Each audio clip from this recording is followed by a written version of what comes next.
Alrighty. It is 11:01 AZ time. We will go ahead and get started. Alrighty. Well, hello everyone, and thank you for joining us today. My name is Maddie Wagner, and I am the Digital Marketing Specialist with Johnson Consulting Group. As a friendly reminder, please type questions into the Q&A area during the discussion. So we will answer questions at the end of the session. Once again, we are utilizing the Q&A area for those questions, and we have a lot of time at the end of the session to answer those. And with that, Lacy, take it away.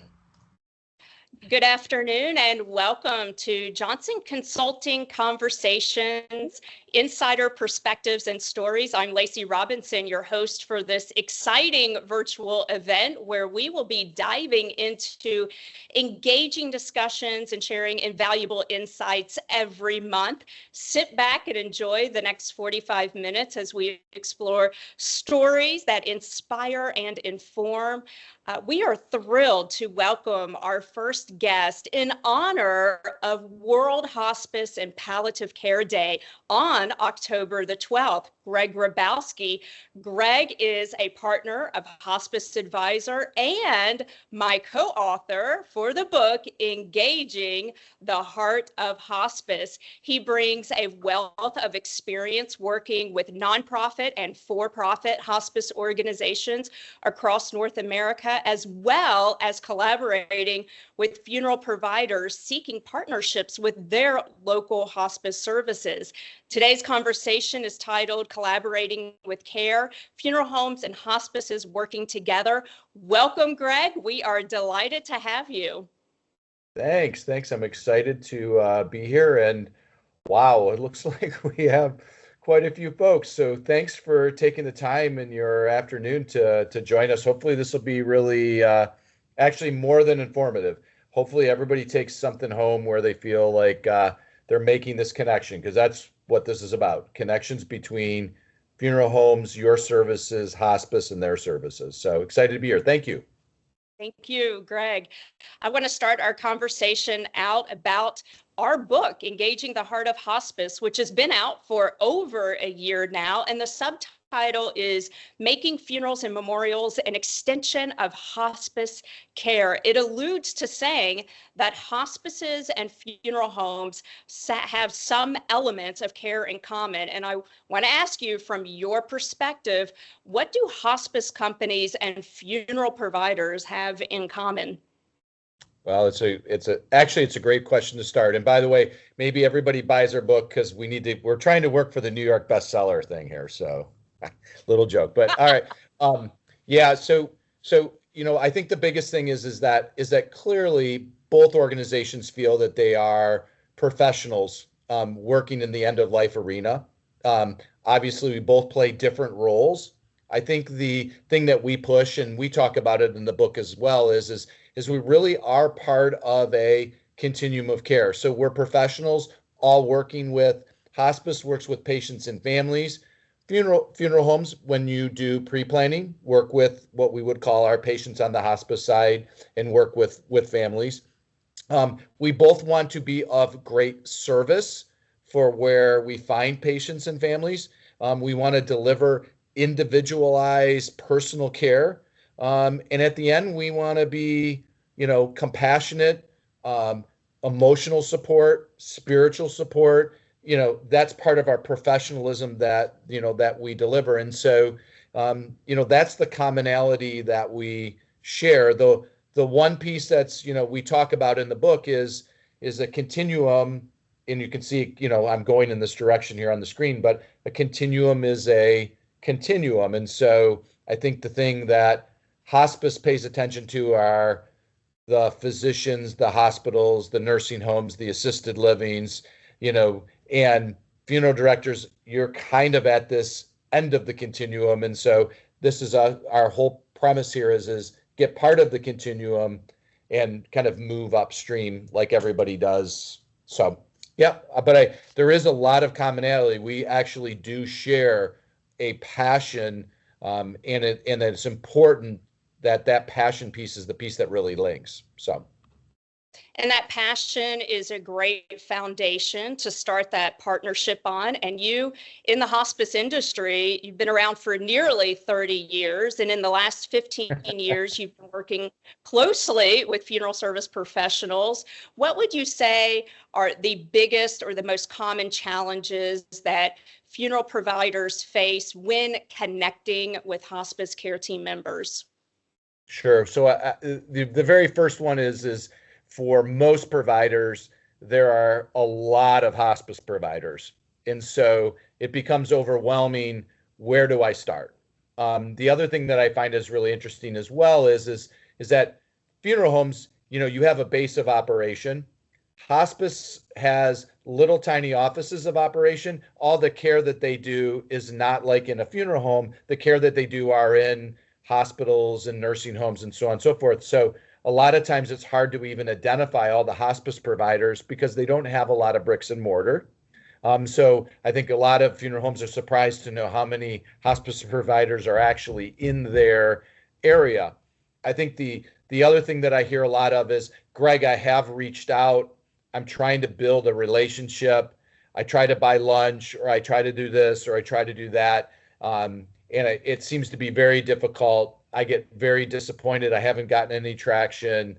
In some instances, I don't think they want to have a relationship. And then I think the other piece is we've talked about funeral homes reaching out and they say, well, I got a full-time job doing what I do for funeral service. And what you're talking about is a lot of things that have to happen. So how do I balance resources? And I think those are probably the top ones that I hear. So, we're obviously going to talk about some of those solutions. But I would say, don't get discouraged. It is all just part of a process. So. And our funeral home clients do get discouraged because they are overwhelmed in trying to coordinate with the schedules of hospice care team members. A funeral home may recognize that they need printed resources to share with hospices, but they don't know where to start with that. Or they're looking at the turnover rate and they're thinking that it is extraordinary, more than any other industry out there. And those common challenges among funeral homes looking to seek those partnerships really keeps them from taking that step forward. And I want to talk a little bit about certificate of need states. I'm in Kentucky, which is a certificate of need state, which basically means there's not as many hospice providers here in Kentucky. In a state that is not certificate of need, the number of hospices is considerable. What is the starting point for those funeral homes looking to form partnerships with their local hospice providers and recognizing if they're in a certificate of need state or not? Yeah, so the first thing I will tell everybody is you can go to, and you can Google this, CMS Hospice Compare, or any variation of that. You can put in your zip code or the name of your city, and it will pull up all the different hospices that are in your service area. And it will tell you whether they're nonprofit, for-profit, and there's a small percentage that are quote unquote considered government because they are through the Veterans Association, the VA. But that will give you a baseline of all of the organizations. If you're in a certificate of need state, then you're going to have less hospices.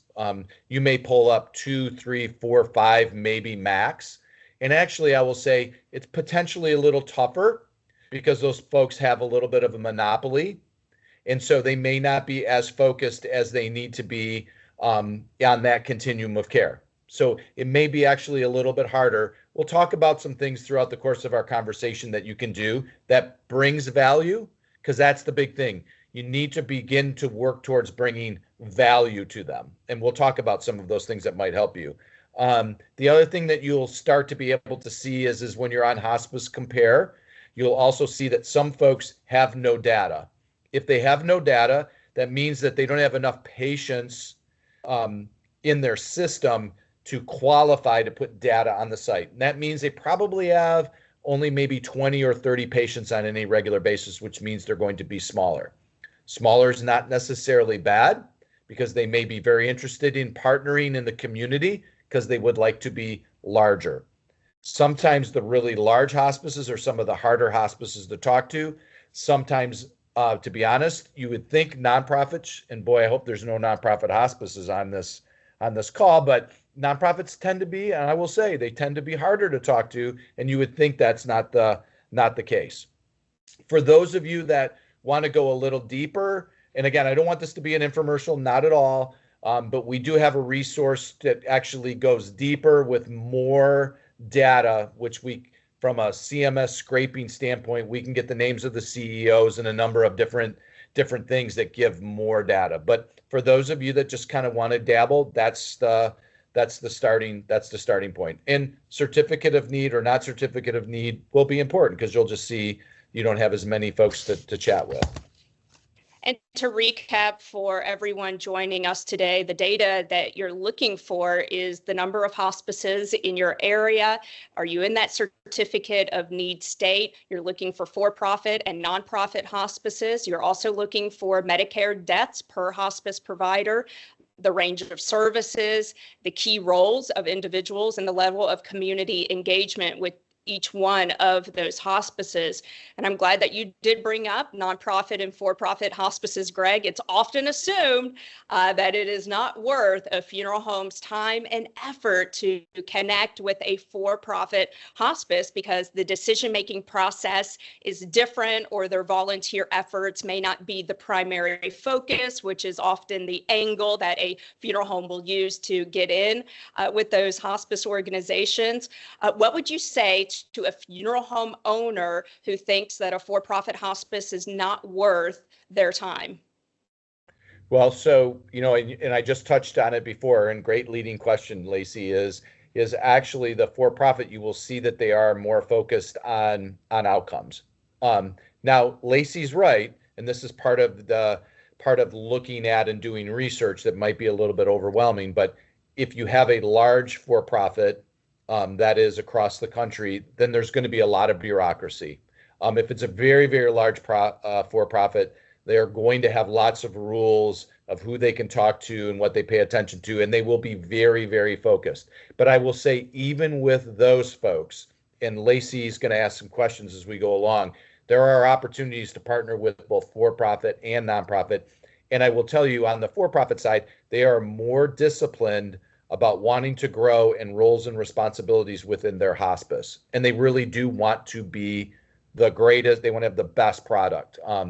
So don't skip, frankly, any hospice, but you're going to have patience sorting through where you want to start and how you want to start. But you don't want to just drop one for whatever preconceived notions that you may have.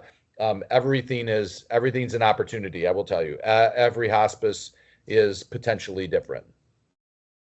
And the one type of hospice that may be completely overlooked is a for-profit hospice that is in multi-states. They have an inpatient unit in a hospital, perhaps. They serve 500 patients in 1 year across 3 counties. They have some social media activity. They've got a volunteer network of about 75 people, and they do 1 to 3 big community events per year. And many funeral homes that we've worked with that have that in their area, put them at the bottom of the list. And what we're saying is put them at the top. Don't be afraid to reach out to them. There's going to be some different challenges than what you would have with the nonprofit hospice, but it is worth your effort. And I want to talk a little bit more about the Medicare data. How does that data report help funeral homes make those decisions on which hospice providers to focus their efforts on? Well, I mean, first and foremost, you can pull the data by zip code and county, and so you can ultimately see all of the providers. There are very good, like this happens to Lacy and all the time. We have a provider and they say, we have 5 hospices in our area that we're concentrating with, and we pull the Medicare data and we say, well, you actually have 17 or 20. And they say, well, but their office is in 3 cities over. Well, that doesn't mean anything. Hospice care happens in somebody's home, it happens in hospitals, it happens. So it is all about where the care happens for the hospice. It doesn't matter where their offices are. So for-profit, nonprofits, what's the address? The CEO, to Lacy's point, are they just regional or are they massive? The largest hospice in the country is called Vitas. Vitas is owned by a company called Chemed, which is the umbrella company. Chemed is sold on the stock exchange. So they have a very large company plus an umbrella company. And just as a quick caveat here, Chemed, which is traded on the stock exchange, owns Hospice and owns Roto-Rooter. So an interesting kind of combination when they're doing an investor call. They're talking about unclogging toilets and helping people with their end of life hospice needs. So I think it's interesting. How many patients? What's their utilization rate within a community? You may have heard Lacy and I, and we talk about it in the book, but there are now communities that have very high utilization. So when you take a look, and this is on the Medicare data, how many deaths happened in this county, and then this hospice took care of how many deaths. And sometimes it's up to 60%. And Lacy and I can tell you, and we say this in the book, usually 50% of all the patients that hospice is talking to have not decided what their funeral or cremation needs may be, and hospice is there just to facilitate it. So when you look at the raw numbers, if I was a funeral director, where is there opportunity? Well, there's opportunity talking to hospices, and there's opportunity to talk to a social worker at a hospice who, by the way, is taking care of maybe 30 to 50 patients, and then half of them are undecided at any given time. You can talk to one person who's now talking to 30 to 15 patients. I mean, that's pretty good. Levels of care, do they have a hospice home, staffing ratios, and then again, deaths by county, deaths by hospice. So those are some important, interesting data points that I think also help point you in the direction of where it may create opportunity for you to be talking to which hospice. And the opportunity starts with knowing how many hospices you have. If you didn't catch that link from Greg, I'm going to drop that in the blog post that I will be doing to recap today's conversation and discussion with Greg.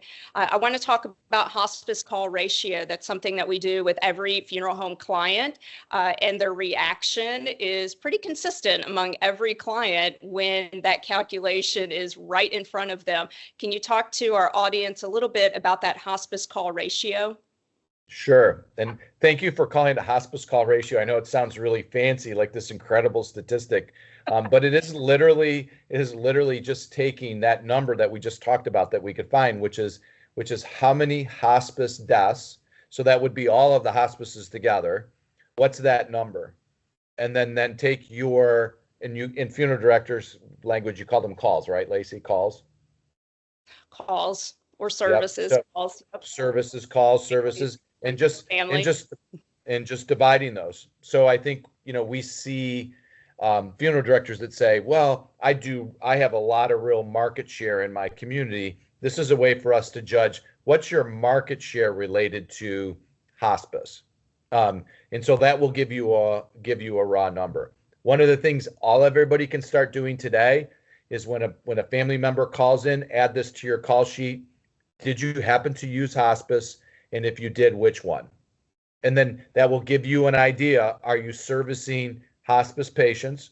And which one are they affiliated with, to go to Lacy's point, which will begin to help you figure out where, at least where you potentially have opportunity to go back to a hospice and say, we're servicing a lot of your families, and we would love to quote unquote partner, and so on and so forth. So data is important, but also understanding how big of an opportunity is equally important.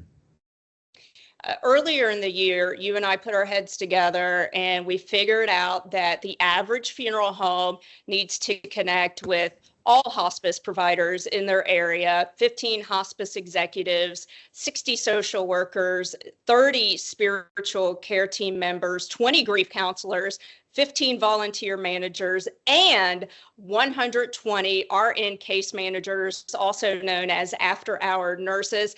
For many, in our audience today, they're hearing those numbers and they're going to feel slightly overwhelmed. Here we are in October, which is a really good time to be thinking about a 2025 hospice partnership plan. How important is it for a funeral home to start planning now? So as we've been talking, there are little things that you can do to chip away. I will just tell you from a lesson, having been in the hospice industry now for over 30 years and have been in charge of marketing hospice to, all those other market segments that I've talked about. One of the things that has intrinsically become very important, and I'm going to say CRM, which is customer relations management. And that can be a tool or that can literally be a spreadsheet. But to Lacy's point, you want to be able to get the names of these different people. What is their discipline in their job? Like Lacy just listed it off. And what's their email address? And if you could get their cell phone number. But the key component is their full names, their professional designation, and then your ability to eventually know who those folks are, be able to engage with them, and eventually be able to, for instance, since it's World Hospice Month, you could send out a little message to all those folks. Sounds intimidating, but again, if you have a tool to record it, and then you just say to folks, as we meet these hospice folks, we plug them in. And here's your other little tidbit here. Of that list, volunteer managers have opportunities for you, and especially social workers have opportunity for you. And as it relates to the transportation disposition of a deceased to your funeral home, the RN case managers and the after hours are very important. So knowing who they are and why you would talk to them and what value do you present to them and your opportunity. I know all of you are getting into social media and you're getting into these other elements. You have a referral source in front of you that would love to hear from you in the same way, but you want to provide value statements to them, not just stories and kind of those kinds of things. So sorry for that long answer. It was great. Part of the engagement is having the right collateral pieces in place that communicates what makes the funeral home unique. We worked with many funeral directors to help them develop their why statement, which is a heartfelt statement that communicates why they're in funeral service. And I want you to share with our audience how important it is to develop that why statement. And your signature quote, Greg, is hospice professionals don't buy what you do, they buy why you do it. How important is that why statement? It's incredibly important. And it goes right back to your first question that you asked, which is the commonality. And so hospice professionals want to see that you have the same passion for families, the same passion for end of life care, the same passion for bereavement, the same passion for taking care of spiritual, psychosocial needs, those kinds of things. They want to see all of that and they want to hear from that. And if you pull up YouTube, Simon Sinek, so we're not the first ones to discover this concept of why, but if you walk in the room and you say, I am passionate about these, and you have to articulate this to Lacy's point, you can't drone on for a really long time. But if you walk in and that's what you start talking about, that levels the playing field because that's what they're all about. Bump into a hospice frontline worker, a nurse, a social worker, and ask them, tell me about hospice, and they will give you why statements. They won't say, I work for Vitas and it's traded on the stock exchange and we're the biggest and the best and so on and so forth. They don't talk about the what, they talk about the why. And so Lacy and I have discovered when you talk about the why in hospice language that is meaningful to them, it helps break that initial spot where then sometimes you have hospice folks not catching where you're at. When you walk in the door and you say, my funeral home has been in business for 128 years. I'm 8th generation. We just redid our chapel. We have hydro cremation and so on and so forth. We do lots of pre-need. Like that doesn't speak to hospice. That's your what? But if you say, we love taking care of families, we meet them where we're at, we have an incredible passion around the celebration of legacy, and you use key words that are meaningful to you, but translate to hospice. I can't tell you why, but pre-need doesn't translate to hospice. For some reason, hospice folks view that as some kind of transactional selling thing. But hospice does advanced care planning, and you do advanced care planning. So if you say, we love to do advanced care planning and would love to partner with you on advanced care planning, they go, oh, okay. But if you walk in and say, I'd love to do some pre-need business with you, they're going to go, ugh. I know it's dramatic. Sorry. Okay. You got your point across.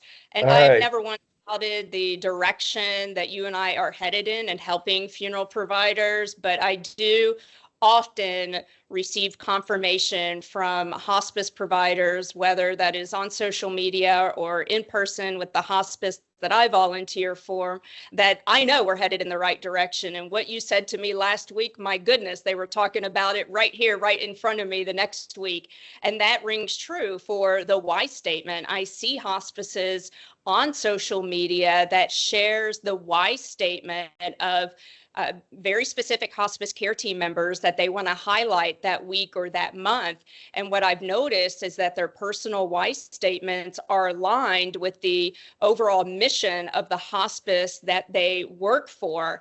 And I encourage funeral directors, all funeral service professionals to have a why statement that aligns with the mission and the vision of their local hospice provider. And what I'm going to put on the blog post is a sample why statement that is going to serve hopefully as inspiration for you.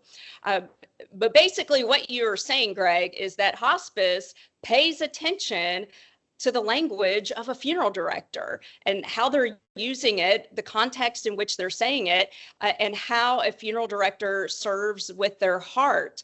How important is that language? It's very important, like we just highlighted. But I think the key component here is it needs to be meaningful for the funeral director. And so, Lacy's going to put up an example, but everybody really needs to have their own why. And you need to really drill down so it's not just platitudes of we're hospice does the same thing. They say they're compassionate, they have great nurses and so on and so forth. And referral sources say, yeah, all hospices say that. So you need to drill down on what is really meaningful for you and create those. And it is a statement followed by then some details of how you're going to connect with the hospice. And that becomes a really meaningful place because that starts a conversation. That means, hey, you're on the same plane as us. And ooh, here are some kind of what we would call why statements that have value to me as a hospice. They're not just, we're a great funeral home and we do great service. There are elements in there that then hit me as a hospice. Now I'm intrigued. Now I'm interested. Now I potentially want to talk to you. So it's really important. The language is incredibly important, and one of the activities and tasks that we have is teaching funeral directors the right communication skills to connect with hospice care team members and giving them the right words to say: compassion, empathy, end-of-life care, patient-centered, grace, all of these words. And I'm going to share a detailed list on the blog post of language to incorporate when you're speaking in person to hospice care team members or creating collateral material that speaks to the value of your services, your funeral home. I mentioned earlier that Saturday, October the 12th, is World Hospice and Palliative Care Day. I do challenge and encourage every funeral home joining us today to prepare to post a heartfelt message on the funeral home social media accounts and tag their local hospice providers. But one holiday that's coming up that may give people joining us today a little bit more time to prepare is Veterans Day on November the 11th. And hospices, thousands of hospices across the country participate in a program called We Honor Veterans. And this is a compassionate initiative that is designed to meet the needs, provide compassion and support for veterans who are facing serious illness and end-of-life challenges. Greg, if a funeral home representative calling a local hospice provider today to discuss veteran initiatives, what talking points would you recommend? Great, Lacy, that you picked up on it. And what a great opportunity for you to literally to say, I would like to ask for the volunteer service manager. So you can literally call. Volunteer service manager is going to answer the phone because their job is to work with volunteers out in the community. And really quick, as a quick aside, so that you learn, hospice must provide 10% of their care with volunteers. It is an actual Medicare regulation. So the volunteer service manager is an important part. This isn't just volunteering for volunteer's sake. This is volunteering to make an impact related to their patient care and related to the quality of care for their hospice. So the volunteer manager picks up the phone and you say, hey, I'm a local funeral director. I would love to partner. And you can look on their website.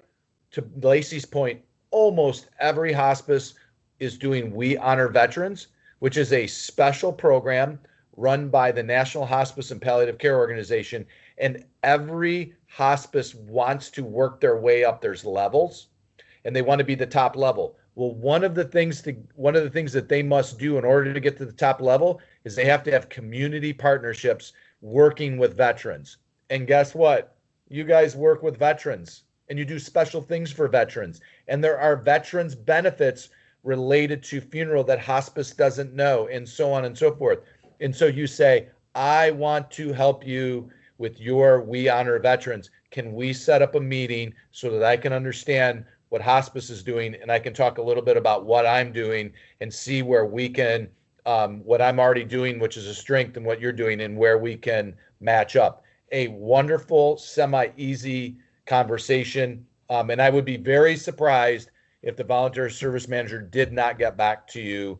And that's a great connection. And then I'm just going to add really quick to that.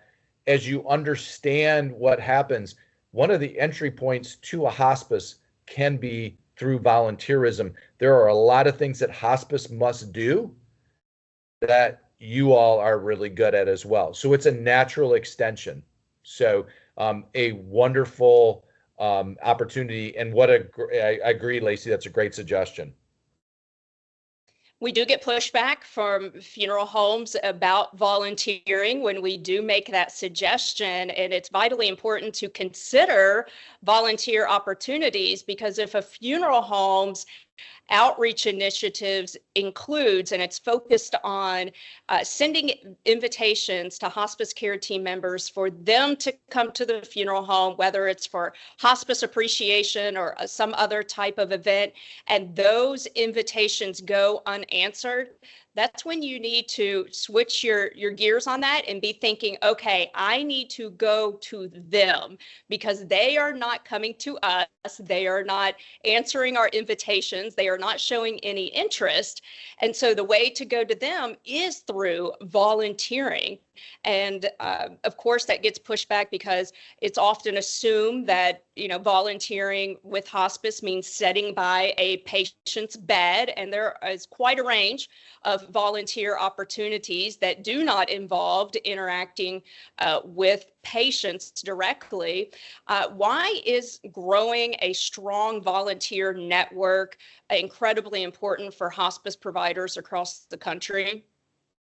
Well, so, I mentioned that they have to do it. So that's kind of number one. And you're going to see a variation.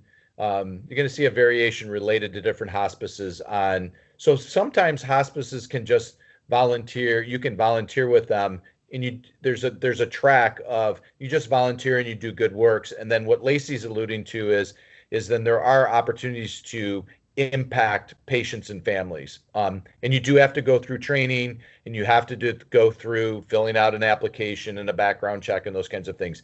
Some hospices always require it. other hospices, if you're just volunteering and not touching a patient, then you don't necessarily have to go through it. So there may be a few hoops to go through, but I think you'll be very surprised that there is some community outreach that you're doing in an assisted living, or that you're doing in a nursing home or hospital or independent living, and hospice is doing the same thing, and there's an opportunity to match there.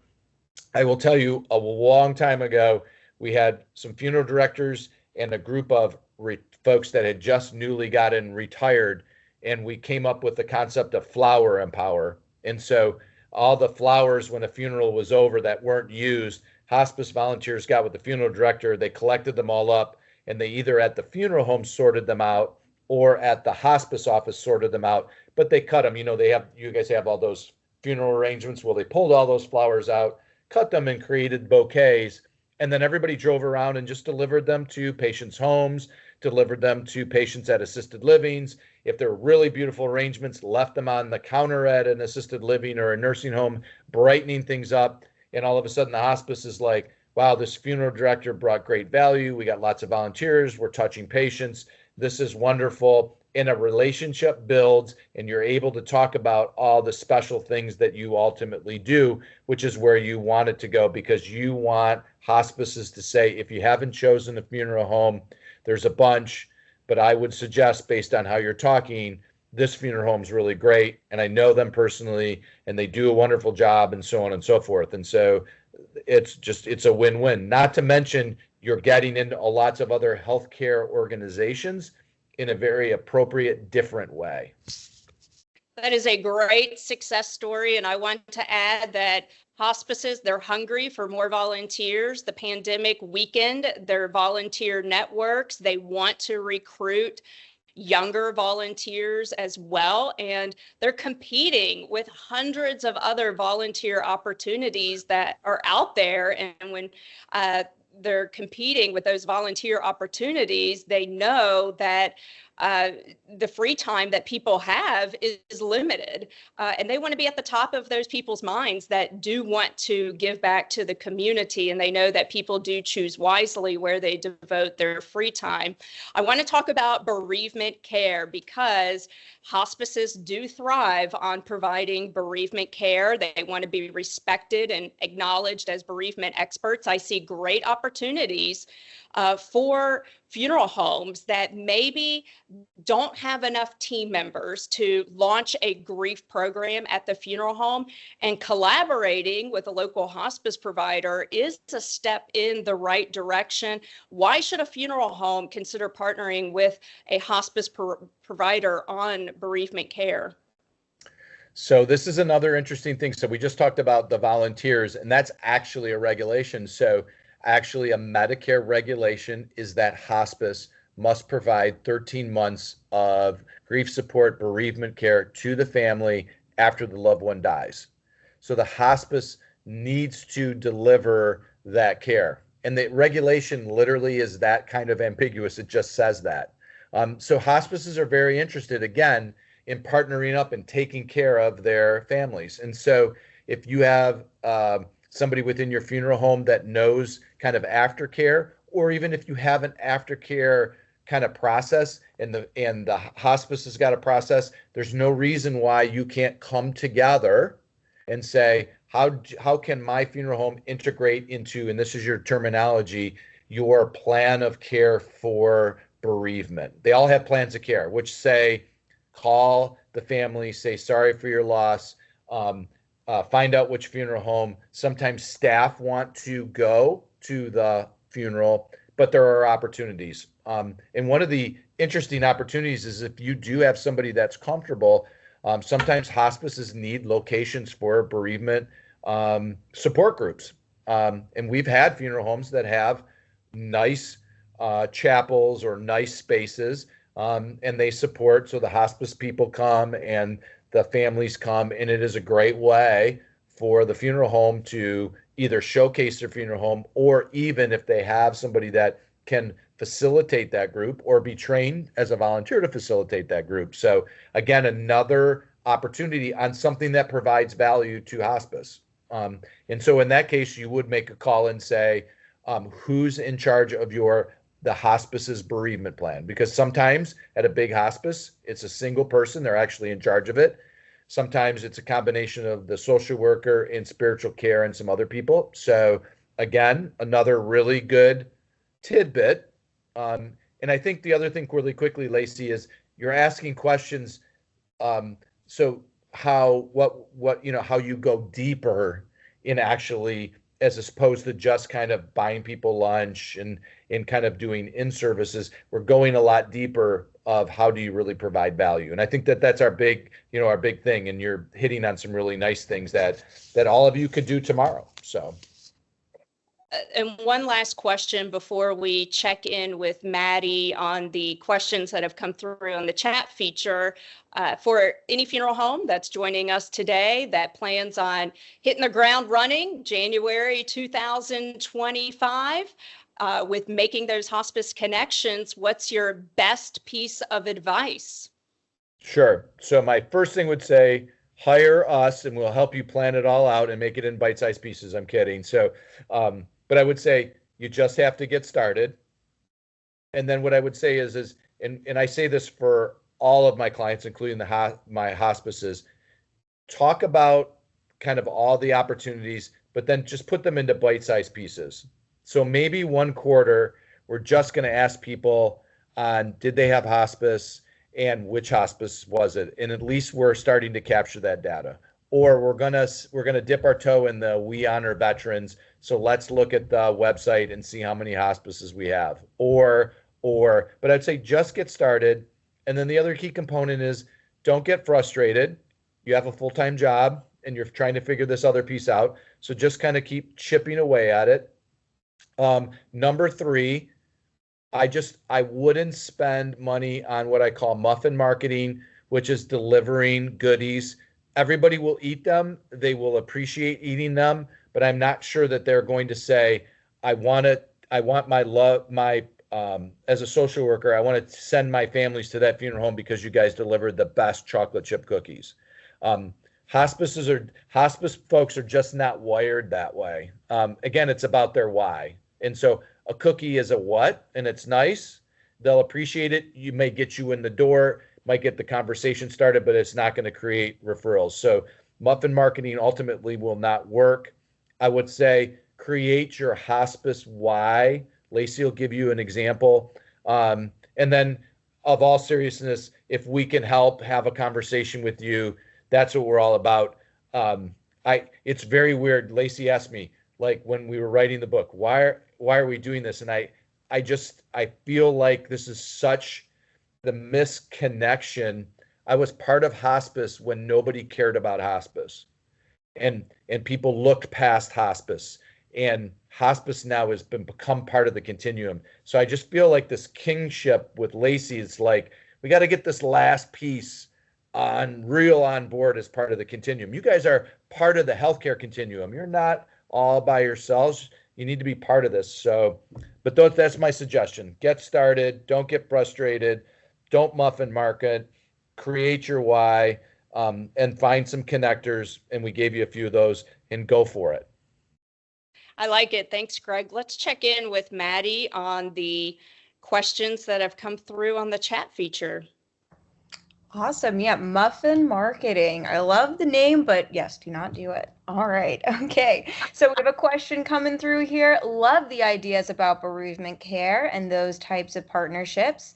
And how do you address the concerns about the perception of a hospice and funeral home partnering? It's a fine line that can look too easy to cross for financial.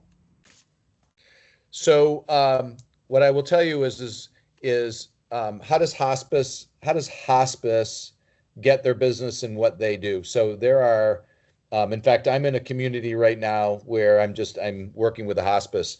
There are over 70 hospices in each one of the areas, and I'm working with a singular hospice. And so what are they doing? They are going forward to doctors, case managers in hospitals, administrators at assisted livings, and saying, my hospice is great. We do this and we do this. They're doing their why. Hospice is seeking referral relationships so that they get patients. There is nothing wrong with you saying, I want to create a relationship where you're referring, but it is based on the quality that you provide. It's based on the why. It's based on the connection. It's based on doing wonderful things for patients and families. And it's also based on how you appropriate, ethically help a hospice. And so, there is no reason why eventually a hospice couldn't say that we have some funeral homes and they're preferred providers because they just do a great job with families. I will say this really quick. Hospices are not used to doing this, and some of them will say, well, we can't refer. That's when you call me so that I can call them and say, you are trying to get referrals so how is this different? And it is not. And I could go on for a while on that one. Sorry. Great question. Alrighty, looks like we had one follow-up question here about will the recording be available? Yes, we will make that recording available. We'll have a follow-up email that will include that, or a link to that. And then it looks like we also have just a very nice comment. So thank you for this, very informative. I ordered the book. They're asking us to include a link for that, maybe a shop button there, so we can definitely include that in that follow-up email as well. Make sure to grab the book, everybody. Thank you, Maddie. And Greg, on behalf of Johnson Consulting Group, thank you for being our first guest for Insider Perspectives and Stories. We are honored to present Greg Grabowski with the Kentucky Colonel Certificate, acknowledging his role as our first guest on Insider Perspectives and Stories. Greg, your remarkable efforts in uniting hospices and funeral homes have significantly enhanced collaboration in this vital sector. And in celebration of World Hospice and Palliative Care Day, and on behalf of Johnson Consulting Group, we express our deepest gratitude for your dedication and your impactful contributions. For those of you who are not familiar with the title Kentucky Colonel, it is recognizing individuals for noteworthy accomplishments and outstanding service to a community, state, and the nation. It is the highest honor awarded by the state of Kentucky and reflects a tradition of excellence and community leadership. I will drop that certificate in the mail to you, but thank you, Greg, for joining us. As he mentioned, you can purchase our book, and Maddie mentioned hospiceadvisors.com. Click on the shop. We'll be sure to include the link in the blog post. I will also be drawing a name from our list of attendees for a complimentary copy of not just Engaging the Heart of Hospice, but Jake Johnson's book as well. If you haven't read this particular book, Staying Alive in the Funeral and Cemetery Profession, you're missing out. This is a great one. So one lucky winner will receive both.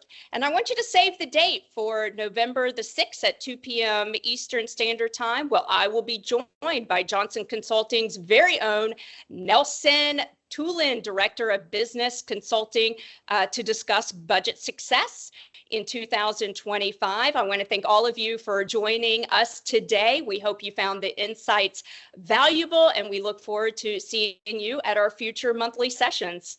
Thank you, Greg. Thank you. It was wonderful. Thank you. And thank you for the Colonel. I love it. I love it. Thank you, everybody. Thank you for your time. Awesome.